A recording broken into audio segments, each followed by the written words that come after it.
The V&A Museum, Victoria and Albert Museum of Childhood. Lots of toys there, lots of dolls, lots of puppets. Haunted? Stay tuned.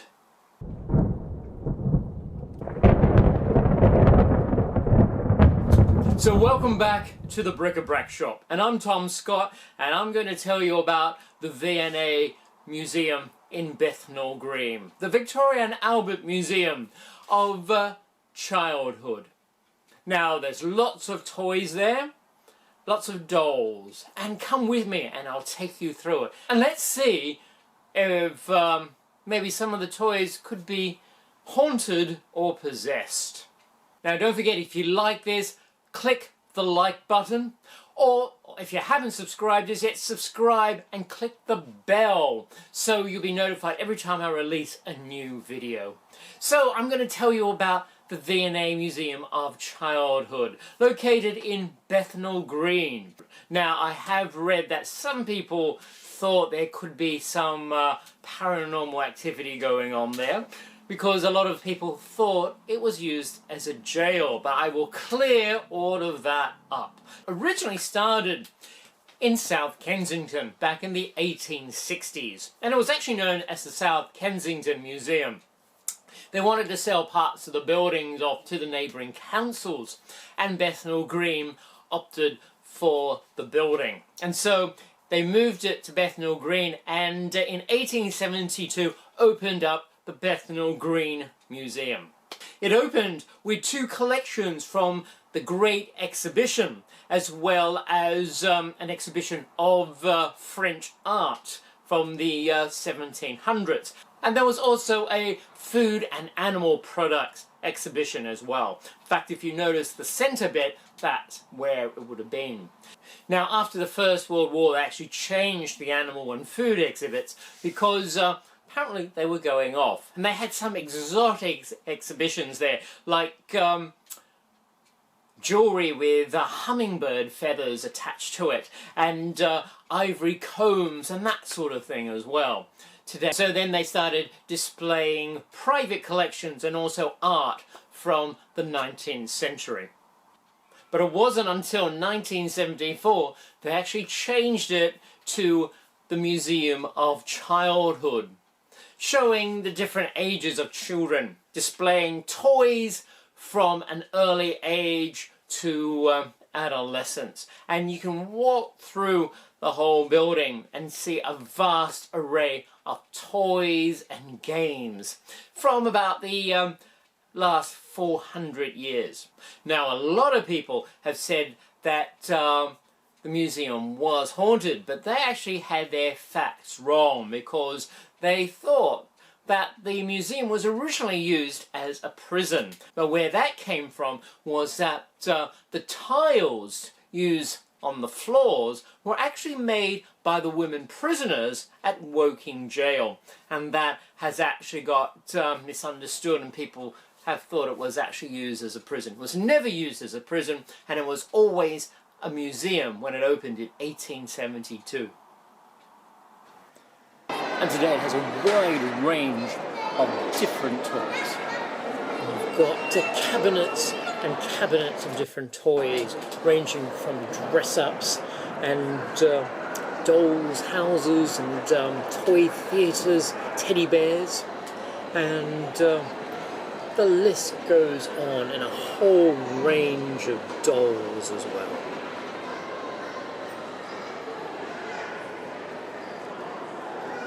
And here we have, coming up, the centre part of the museum, and this is where the animal and food exhibition would have been held.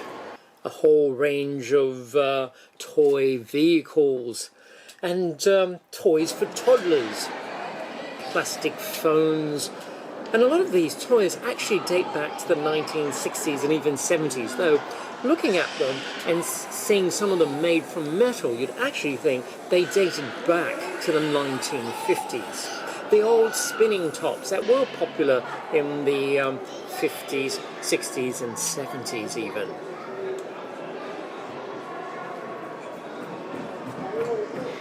And here we have the 3D pictures, the 3D viewers, and all of these were actually quite popular in the late 1800s.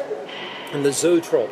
Now this was very popular from the 1870s to about the 1900s, and it had the spinning wheel. Place it in a particular viewer and they would separate the pictures so the pictures would actually move, and this one would probably look like a face that was getting bigger and opening its mouth about to bite you.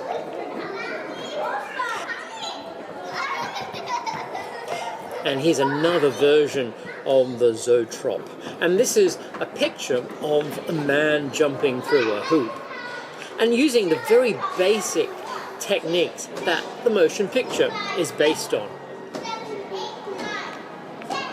And of course, leading us to our computer games. And this is the very basics of the computer games back to the 1970s.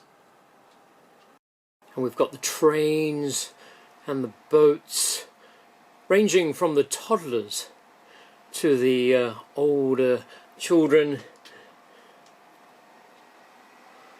and even to the remote controlled cars and boats, and the radio controlled cars,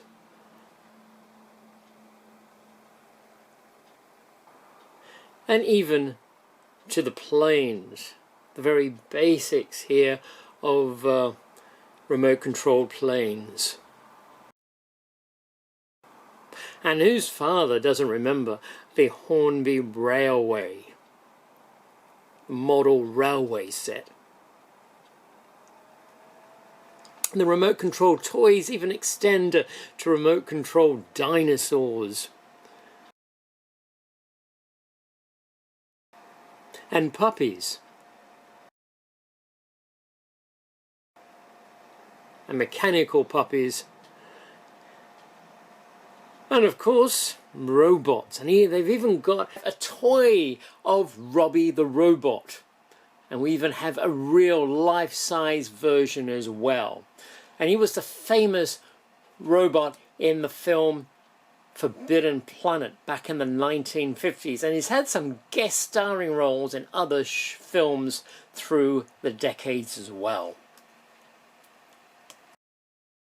And here we have the mechanical toys, the wind-up toys, and this is the Cowgirl, Gigantagalopa, actually made in Italy. And apparently the horse can kick its back legs and gallop along.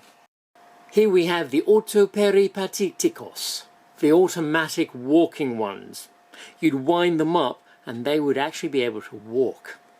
And we have other mechanical toys like the rabbits that would go up and down in the hats, and these figurines that would play, and these monkeys playing on top of the box here, basically the music box. And we have the organ grinder, and he would play his organ and a monkey would jump up and down. The First Step dolls. Imagine these dolls walking, and also they could talk and they would cry mama. Imagine them coming towards you. Of course, it might seem a bit scary, but then, total new inventions. And we have the scissor grinder. You'd wind him up and he would sharpen his scissors on his grinder. Johnny the Dunce. Now apparently he could move his head and his right arm and left leg, and music would be played.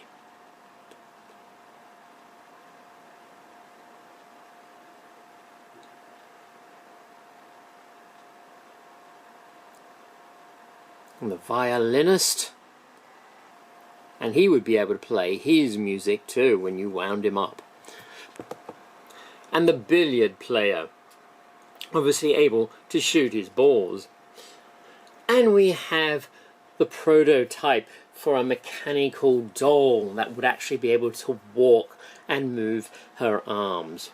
And have you noticed? Very similar to the first android, Sophie, the famous android that you can see on social media. Very similar in looks. And the Vienna Toy Theatres, very popular in the 1800s. This one dating back to about the 1820s, and the figurines here added in the 1870s. And you could put on your own little theatre shows. And there's also a wide collection of marionette puppets, string puppets. And from the Viennese theatre again, the Italian Commedia dell'arte. And characters from popular fairy tales and fables.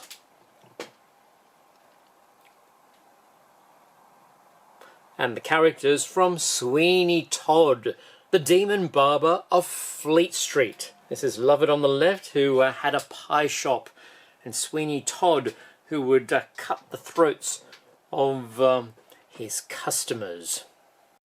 And we have a little witch here. The classic clowns, these ones apparently made in Hong Kong in the 1960s. And we've got puppets from around the world, from China, Indonesia, and even Japan. Shirley Temple, the child star of the 1930s. She was so big she even had her own merchandise, like cut-out dolls and paper clothes. And we have the modern doll.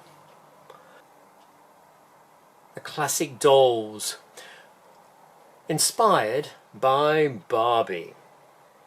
Barbie, who was launched back in 1959 and actually named after the daughter of the creators. And here we have the Action Man and the G.I. Joe for the boys.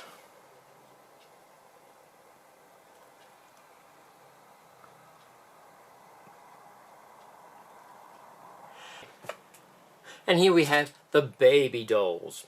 In fact, a lot of the dolls used to be made out of porcelain, and to make them more durable, they actually started using different materials, like celluloid. In fact, they used to use celluloid, nitrate, and camphor. Originally quite expensive, became quite affordable by the 1920s, and of course, later on in the 20th century, to plastic. And here we have Beauty and her jewellery box there.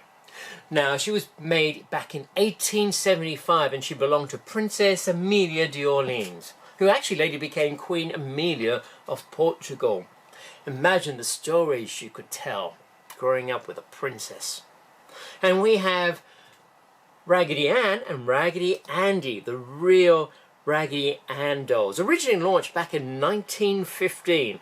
And of course, the vessel for the spirit or the demon of Annabelle, the famous Annabelle stories.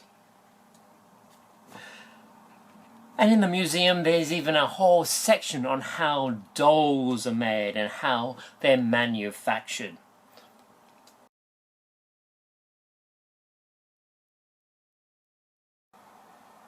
And how they're painted and created and put together. And there's the teddy bear section. An array of teddy bears. Originally started back in 1903. The teddy bear.